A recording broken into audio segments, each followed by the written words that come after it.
Hi అండి, సంపూర్ణ వ్లాగ్స్కి స్వాగతం. 3/4 glass గోధుమ పిండి ఉంది. ఇదేం చెయ్యాలా అని చెప్పి ఆలోచిస్తున్నాను.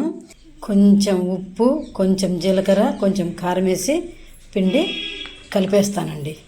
ఇలా పిండి కలిపేసుకున్నాను. చపాతీలాగా నొక్కుకోవాలండి. దీని మీద కొంచెము ఆయిల్ వేసుకొని ఇట్లా మొత్తము పూసేసేయాలండి. దీనికి ఇలా పెట్టి మొత్తము అది చపాతీలు చేసే కర్ర ఉంటుంది కదా, ఆ కర్రతోటి నొక్కేసేయాలి. ఇలా చేసేసాం కదా, చాకుతోటి ఇట్లా కోసుకోవాలండి. మనం అన్నీ ఇలా పీసెస్ లాగా కట్ చేసేసుకోవాలండి. బండి పెట్టి ఆయిల్ పోసేసాను. నూనె కాగిపోయింది. ఇట్లా అన్నీ ఒక్కోటి వేసేసుకోవటమే. వీటిని మేము హాట్ బిస్కెట్లు అంటామండి.